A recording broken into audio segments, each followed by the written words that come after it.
बैठ जा भैया। प्रधानमंत्री श्री नरेंद्र मोदी जी के नेतृत्व में केंद्र की लोकप्रिय सरकार द्वारा मनरेगा की जगह वीबीजी रामजी विकसित भारत गारंटी फॉर रोजगार एंड आजीविका मिशन ग्रामीण बिल माह दिसंबर 2025 में पास किया गया है। पूर्व में हमारी जरूरतें अलग अलग तरह की थी, जो समय के बदलाव के साथ आधुनिक ग्रामीण अर्थव्यवस्था से मेल नहीं खाती थी। साथ ही कमजोर मॉनिटरिंग एवं अपर्याप्त सत्यापन के कारण पूर्व की सरकारों ने मनरेगा योजना में कई घोटाले सामने आए।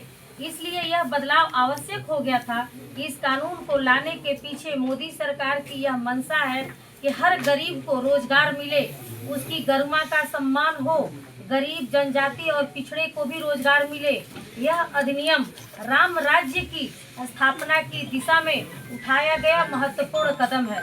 इस अधिनियम का उद्देश्य ग्रामीण अंचल में ग्रामीणों को जीवन का स्तर को और सुधार कर सरकार के खर्च को कौशल सृजन, उच्च गुणवत्ता वाली अस्थायी संपत्तियों के सृजन और स्थानीय उद्यमों को केंद्रित करता है, जिससे ग्रामीण विकास को विकसित भारत 2047 के संकल्प से जोड़ा जा सके। इस बिल में नया फंडिंग मॉडल लागू किया गया है, जिसमें केंद्र और राज्यों का खर्च 60 और 40, समांतर राज्यों में 90 और 10, उत्तर पूर्व में पहाड़ी राज्यों में तथा केंद्र शासित प्रदेशों में 100% केंद्र सरकार द्वारा दिया जाएगा।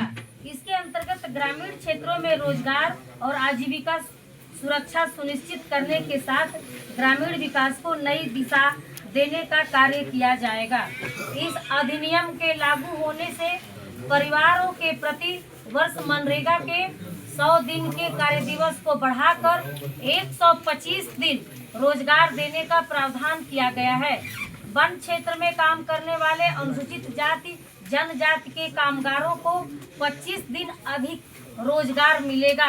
मनरेगा में श्रमिकों का भुगतान 15 दिन में किया जाता रहा है, जिसे घटाकर वीबीजी रामजी के अधिनियम के तहत 1 सप्ताह के भीतर करने का प्रावधान किया गया है। यदि किसी कारणवश 125 दिनों का रोजगार नहीं दिया गया तो भत्ता जारी किया जाएगा।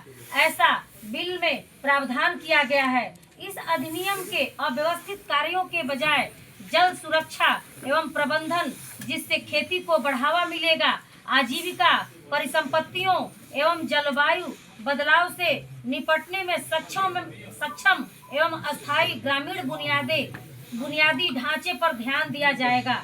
साथ ही सड़कों के निर्माण से बाजार में सुधार आएगा। इस अधिनियम में विकास ग्राम पंचायत योजनाओं की शुरुआत की गई है, जो राष्ट्रीय स्पेशल फ्रेमवर्क के अनुरूप हाइपर लोकल डेटा आधारित योजना को संभव बनाती है। जीपीएस मोबाइल मॉनिटरिंग के साथ रियल टाइम डेटा अपलोड किया जाएगा और एआई के माध्यम से धोखाधड़ी की पहचान भी की जा सकेगी। तकनीकी आधारित पारदर्शिता को भ्रष्टाचार समाप्त होगा। मनरेगा से इतर इस अधिनियम में ग्रामीण क्षेत्रों में बुआई कटाई के दौरान 60 दिनों तक सार्वजनिक कार्य स्थगित किए जाने की व्यवस्था की गई है, ताकि कृषि कार्य में सब मजदूर उपलब्ध रहें और कृषि की उत्पादकता की लागत में कमी न आए। इसलिए इस योजना मनरेगा से बेहतर सिद्ध होगी। इस अधिनियम से रोजगार की संख्या बढ़ेगी और ग्रामीणों के जीवन के स्तर में पहले से अधिक सुधार होगा और भारत विकसित राष्ट्र बनेगा। धन्यवाद।